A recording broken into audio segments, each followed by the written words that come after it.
ପିଲାମାନେ आज आम वार्षिक परीक्षा 2023-24 तृतीय श्रेणी विज्ञान प्रश्न आलोचना करवा। समय हूँ 1 घंटा, पूर्ण संख्या हूँ 50। 51 प्रश्न बंदनी मध्य उपयुक्त शब्द बाछि शून्यस्थान पूरण कर। ऑप्शन दीजिए उकुणी, मेघ, सबुज, नटु, नील। कौन प्रश्न दीजिए जह्नीर रंग डैश। ऑप्शन कौन हम? जह्नीर रंग होउछि कौन? सबुज। जह्नीर रंग सबुज।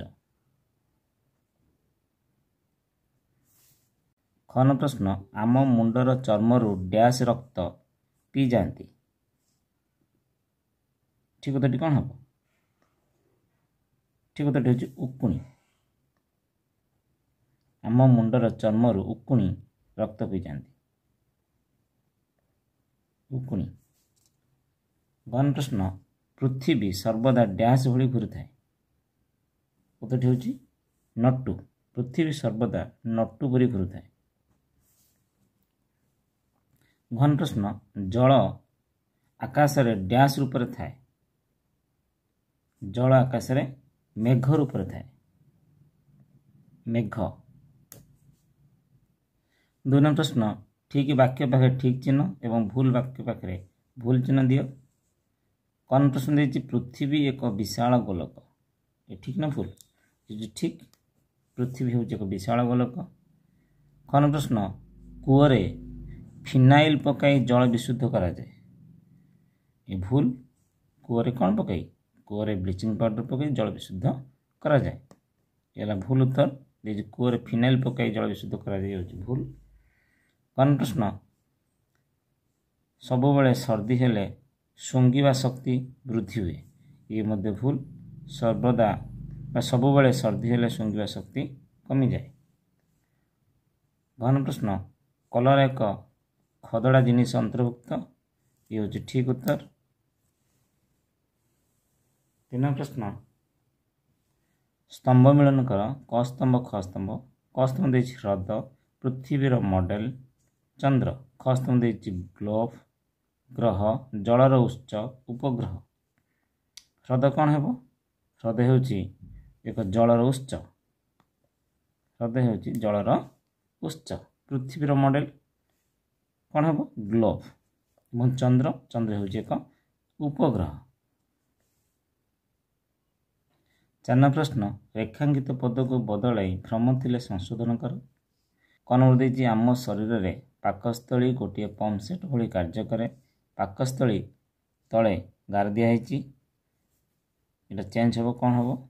आम शरीर रे हृत्पिंड गोटे पंप सेट भली कार्य करे। उत्तर कौन हम? हृत्पिंड। हृत्पिंड।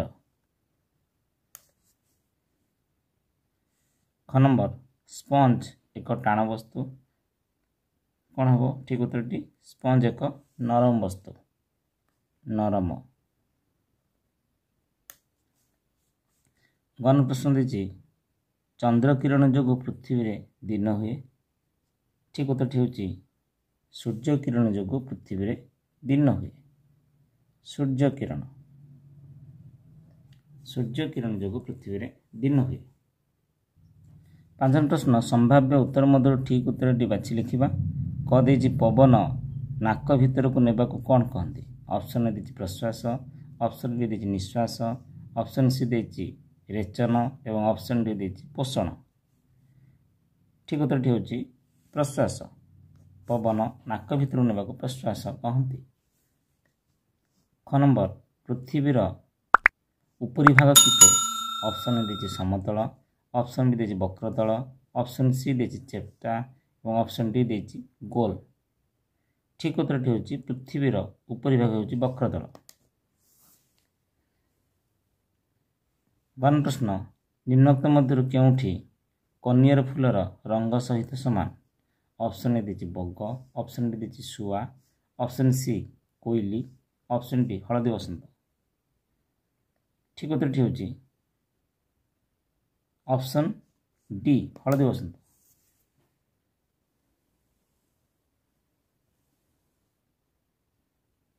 6 प्रश्न बाम पार्श्वर संपर्क देखि दक्षिण पार्श्वर संपर्क निर्णय कर।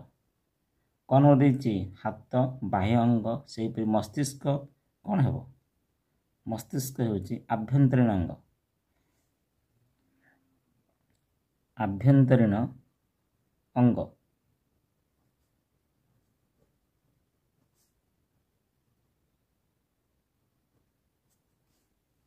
କ'ଣ ଦେଇଛି ଲୁହା ପଦାର୍ଥ ଦା, ତା କ'ଣ ହେବ? ଦା ହେବ ବସ୍ତୁ। ବସ୍ତୁ। କ'ଣ ଦେଇଛି ନାକ ସିଙ୍ଗାଣି ଜିଭ, କ'ଣ ହେବ? ଜିଭ ହେଲା ଛତିଆ। ଛତିଆ। ସାଧାରଣ ପ୍ରଶ୍ନ ସଂଖ୍ୟା ଉପରେ ଉତ୍ତର ଲେଖ। କ'ଣ ଦେଇଛି କ'ଣ କ'ଣ ଖାଇଲେ ଦାନ୍ତ ରୋଗ ହୁଏ? ଚାରୋଟିର ନାମ ଲେଖ। ଏହାର ଉତ୍ତର ହେଉଛି ଚକୋଲେଟ୍ ଓ ମିଠା ଅଧିକ ଖାଇବା ଦ୍ୱାରା ଦାନ୍ତ କ୍ଷୟ ହୁଏ। ଏହାଛଡ଼ା ପାନ, ଗୁଣ୍ଡି, ଗୁଡ଼ାଖୁ, ଦୋକତା, ଗୁଟକା, ବିଡ଼ି, ସିଗାରେଟ୍ ଖାଇବା ଦ୍ୱାରା ଦାନ୍ତ ଖରାପ ହୁଏ ଓ ନାନା ରୋଗ ମଧ୍ୟ ସୃଷ୍ଟି ହୁଏ।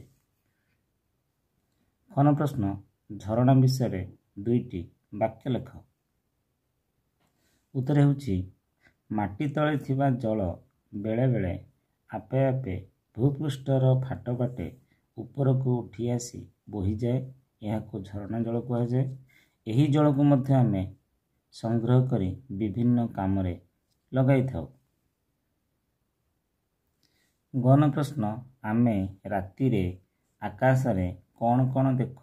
4ଟିର ନାମ ଲେଖ। ଏହାର ଉତ୍ତର ହେଉଛି ଆମେ ରାତିରେ ଆକାଶରେ ଚନ୍ଦ୍ର, ଗ୍ରହ, ନକ୍ଷତ୍ର ଏବଂ ତାରାମାନଙ୍କୁ ଦେଖିଥାଉ। ଘନ ପ୍ରଶ୍ନ ନୀଳ ରଙ୍ଗ ଥିବା 4ଟି ବସ୍ତୁର ନାମ ଲେଖ। ଏହାର ଉତ୍ତର ହେଉଛି ନୀଳ ରଙ୍ଗ ଥିବା 4ଟି ବସ୍ତୁର ନାମ ହେଲା ଆକାଶ, ଅପରାଜିତା ଫୁଲ, ସମୁଦ୍ର ଓ ଶାଢ଼ୀ। 8 ପ୍ରଶ୍ନ ବୈଜ୍ଞାନିକ କାରଣ ଲେଖ। କ'ଣ ଦେଇଛି ପ୍ରତିଦିନ ଚର୍ମକୁ ସଫା ରଖିବା ଆବଶ୍ୟକ? ଏହାର ଉତ୍ତର ହେଉଛି ଚର୍ମ ଶରୀରର ଏକ ବାହ୍ୟ ଅଙ୍ଗ ଅଟେ। ଏହା ଶରୀରକୁ ଚାଦର ପରି ଘୋଡ଼ାଇ କରି ରଖିଛି। ଚର୍ମକୁ ସଫା ନ ରଖିଲେ ଯାଦୁ, କାଛୁ, କୁଣ୍ଡିଆ ଆଦି ବିଭିନ୍ନ ଚର୍ମ ରୋଗ ହୋଇଥାଏ। ତେଣୁ ଚର୍ମକୁ ପ୍ରତିଦିନ ସାବୁନରେ ସଫା କରିବା ଉଚିତ। ଘନ ପ୍ରଶ୍ନ କୂଅରେ ବ୍ଲିଚିଂ ପାଉଡର ପକାଯାଏ। ଏହାର ଉତ୍ତର ହେଉଛି କୂଅ ନିକଟରେ ବାସନ ମାଜିଲେ, କୂଅ ମୂଳରେ ଅନାବନା ଗଛ ରହିଲେ, କୂଅ ମୂଳରେ ଚାନ୍ଦିନୀ ନ ଥିଲେ କୂଅ ଜଳ ଦୂଷିତ ହୋଇଥାଏ। ଏହି ଦୂଷିତ ଜଳକୁ ବିଶୁଦ୍ଧ କରିବା ପାଇଁ ଆମେ କୂଅରେ ବ୍ଲିଚିଂ ପାଉଡର ପକାଇଥାଉ। 9 ପ୍ରଶ୍ନ ପାର୍ଥକ୍ୟ ଦର୍ଶାଅ। କ'ଣ ଦେଇଛି ପରିପାକ କ୍ରିୟା ଓ ଶ୍ୱାସକ୍ରିୟା। ପରିପାକ କ୍ରିୟା ଆମ ଶରୀରରେ ହଜମ ହୋଇଥିବା ଖାଦ୍ୟ ସରଳୀକୃତ ହୋଇ ରକ୍ତରେ ମିଶି ଆମକୁ ଶକ୍ତି ଯୋଗାଇଥାଏ। ଏହି ପ୍ରକ୍ରିୟାକୁ ପରିପାକ କ୍ରିୟା କହନ୍ତି। ପାଟି, ପାକସ୍ଥଳୀ, ଅନ୍ତଃନଳୀ, ମଳଦ୍ୱାର। ସେହିପରି ଶ୍ୱାସକ୍ରିୟା ପବନ ନାକ ଭିତରକୁ ନେବାକୁ ପ୍ରଶ୍ୱାସ ଓ ଛାଡ଼ିବାକୁ ନିଶ୍ୱାସ କହନ୍ତି। ଏହିପରି ବାୟୁ ନାକ ଭିତରକୁ ନେବା ଛାଡ଼ିବା ପ୍ରକ୍ରିୟାକୁ ଶ୍ୱାସକ୍ରିୟା କହନ୍ତି। ନାକ, ଶ୍ୱାସନଳୀ, ଫୁସ୍ଫୁସ୍। କ ନମ୍ବର ଦିନ ରାତି ଓ ଋତୁ ପରିବର୍ତ୍ତନ। ଦିନ ରାତି ପୃଥିବୀ ନିଜ ଅକ୍ଷ ଚାରିପଟେ ଘୁରୁଥିବାରୁ ପୃଥିବୀର ଯେଉଁ ଅଂଶ ସୂର୍ଯ୍ୟ ସମ୍ମୁଖକୁ ଆସେ ସେଠାରେ ସୂର୍ଯ୍ୟକିରଣ ପଡ଼ି ଆଲୋକିତ ହୋଇ ଦିନ ହୁଏ। ଠିକ୍ ସେତିକି ବେଳେ ପୃଥିବୀର ଅପର ପାର୍ଶ୍ୱରେ ସୂର୍ଯ୍ୟାଲୋକ ପଡ଼ୁ ନଥିବାରୁ ସେଠାରେ ଅନ୍ଧାର ହୋଇ ରାତି ହୋଇଥାଏ। ଦିନ ରାତି ମିଶି 24 ଘଣ୍ଟା। ଋତୁ ପରିବର୍ତ୍ତନ ପୃଥିବୀ ଗୋଟିଏ ଅଣ୍ଡାକାର ପଥରେ ସୂର୍ଯ୍ୟ ଚାରିପଟେ ଘୁରୁଛି। ଏହି ପଥକୁ ପୃଥିବୀର କକ୍ଷପଥ କୁହାଯାଏ। ଏହା ଫଳରେ ପୃଥିବୀରେ ଋତୁ ପରିବର୍ତ୍ତନ ହୋଇଥାଏ। 10 ନମ୍ବର ସଂକ୍ଷିପ୍ତ ଟିପ୍ପଣୀ ଲେଖ। କ ନମ୍ବର ଦେଇଛି ନାଡ଼ି। ଏ ଉତ୍ତର ହେଉଛି ନାଡ଼ି ଆମର ଆଭ୍ୟନ୍ତରୀଣ ଅଙ୍ଗ। ଆମ ହାତରେ ଥିବା ନାଡ଼ିଟି ଏକ ରକ୍ତନଳୀ। ଏହା ଶରୀରର ସବୁ ଅଂଶରେ ବିଛେଇ ହୋଇ ରହିଛି। ଏହିଭଳି କେତେଗୁଡ଼ିଏ ରକ୍ତନଳୀ ହୃତ୍ପିଣ୍ଡ ସହିତ ସଂଯୁକ୍ତ ହୋଇଛି। ଏହି ରକ୍ତନଳୀ ଗୁଡ଼ିକରେ ଆମ ଶରୀରର ରକ୍ତ ଯିବା ଆସିବା କରେ। খ ନମ୍ବର ସୂର୍ଯ୍ୟ। ଏହାର ଉତ୍ତର ହେଉଛି ସୂର୍ଯ୍ୟ ଏକ ନକ୍ଷତ୍ର। ସୂର୍ଯ୍ୟ ହିଁ ସକଳ ଶକ୍ତିର ଆଧାର। ସୂର୍ଯ୍ୟ ନଥିଲେ ପୃଥିବୀ ଅନ୍ଧକାର ହୋଇ ରହିଥାନ୍ତା, ଫଳରେ ଜୀବଜଗତ ବଞ୍ଚିବା ସମ୍ଭବ ହୋଇନଥାନ୍ତା। 11 ନମ୍ବର ଯେକୌଣସି ଦୁଇଟି ପ୍ରଶ୍ନର ଉତ୍ତର ଲେଖ, 5 ମାର୍କ ଲେଖା। କ ନମ୍ବର ଦେଇଛି ଆଭ୍ୟନ୍ତରୀଣ ଅଙ୍ଗ କାହାକୁ କହନ୍ତି? 4ଟି ଆଭ୍ୟନ୍ତରୀଣ ଅଙ୍ଗର ଅବସ୍ଥିତି ଓ କାର୍ଯ୍ୟ ଲେଖ। ଆମ ଶରୀରର ଭିତର ଅଂଶରେ ଥିବା ଅଙ୍ଗଗୁଡ଼ିକୁ ଆଭ୍ୟନ୍ତରୀଣ ଅଙ୍ଗ କୁହାଯାଏ। 4ଟି ଆଭ୍ୟନ୍ତରୀଣ ଅଙ୍ଗର ନାମ ହେଲା ନାଡ଼ି, ହୃତ୍ପିଣ୍ଡ, ପାକସ୍ଥଳୀ, ଫୁସ୍ଫୁସ୍। ନାଡ଼ି ଏହା ଶରୀରର ସବୁ ଅଂଶରେ ବିଛେଇ ହୋଇ ରହିଥାଏ। ହୃତ୍ପିଣ୍ଡ ଏହା ଆମର ଛାତିର ମଧ୍ୟଚ୍ଛେଦା ଉପରକୁ 2 ଫୁସ୍ଫୁସ୍ ମଝିରେ ବାମକୁ ମାଡ଼ି ଅବସ୍ଥିତ। ପାକସ୍ଥଳୀ ଆମ ପେଟ ମଝିରେ ଡାହାଣ ପଟକୁ ପାକସ୍ଥଳୀଟି ଥାଏ। ଫୁସ୍ଫୁସ୍ ଆମ ଛାତି ଭିତରେ ଯେଉଁ 2ଟି ଥଳି ଅଛି ତାହାକୁ ଫୁସ୍ଫୁସ୍ କୁହାଯାଏ। କାର୍ଯ୍ୟ ଫୁସ୍ଫୁସ୍ ଶ୍ୱାସକ୍ରିୟା କାର୍ଯ୍ୟ କରିଥାଏ। ପାକସ୍ଥଳୀ ପରିପାକ କ୍ରିୟା ହୋଇଥାଏ। ହୃତ୍ପିଣ୍ଡ ରକ୍ତ ସଞ୍ଚାଳନ କରିଥାଏ, ଦୂଷିତ ରକ୍ତକୁ ବିଶୁଦ୍ଧ କରିଥାଏ। ନାଡ଼ି ଏହା ମଧ୍ୟ ଦେଇ ଆମ ଶରୀରରେ ରକ୍ତ ଯିବା ଆସିବା କରିଥାଏ। ଖ ପ୍ରଶ୍ନ ନଦୀ ଜଳ ଦୂଷିତ ହେବାର 5ଟି କାରଣ ଲେଖ। ଏହାର ଉତ୍ତର ହେଉଛି ନଦୀ ଜଳ ଦୂଷିତ ହେବାର କାରଣ ନଦୀ ଜଳରେ ଲୁଗାପଟା ସଫା କଲେ, ନଦୀ ହୁଡ଼ାରେ ଶୌଚ କଲେ, ନଦୀରେ ପଚାସଢ଼ା ଜିନିଷ ପକାଇଲେ, ନଦୀ ଜଳରେ ଗାଈ ଗୋରୁଙ୍କୁ ଗାଧୋଇ ଦେଲେ, କଳକାରଖାନାର ଅଳିଆ ଆବର୍ଜନା ନଦୀ ଜଳକୁ ଛାଡ଼ିଲେ ନଦୀ ଜଳ ଦୂଷିତ ହୋଇଥାଏ। ଗହନ ପ୍ରଶ୍ନ ବସ୍ତୁ କାହାକୁ କହନ୍ତି? ବସ୍ତୁର ଗୁଣଗୁଡ଼ିକ ଉଦାହରଣ ସହ ବର୍ଣ୍ଣନା କର। ମୂଳ ଜିନିଷକୁ ପଦାର୍ଥ ଏବଂ ପଦାର୍ଥରୁ ତିଆରି ଜିନିଷକୁ ବସ୍ତୁ କୁହାଯାଏ। ରଙ୍ଗ ବସ୍ତୁର ଏକ ଗୁଣ। ରଙ୍ଗ ଦେଖି ବସ୍ତୁ ଚିହ୍ନି ହୁଏ। ନୀଳ ରଙ୍ଗ କ'ଣ? ଆକାଶ।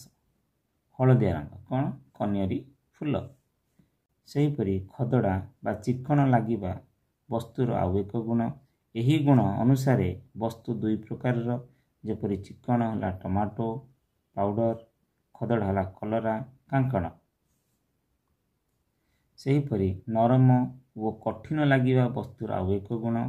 ଏହି ଗୁଣ ଅନୁସାରେ ବସ୍ତୁ 2 ପ୍ରକାରର, କଠିନ ବସ୍ତୁ ଯେପରି ଚାଉଳ କାଠ ଗୋଲି, ନରମ ବସ୍ତୁ ଯେପରି ଛେନା ଚକଟା ଅଟା।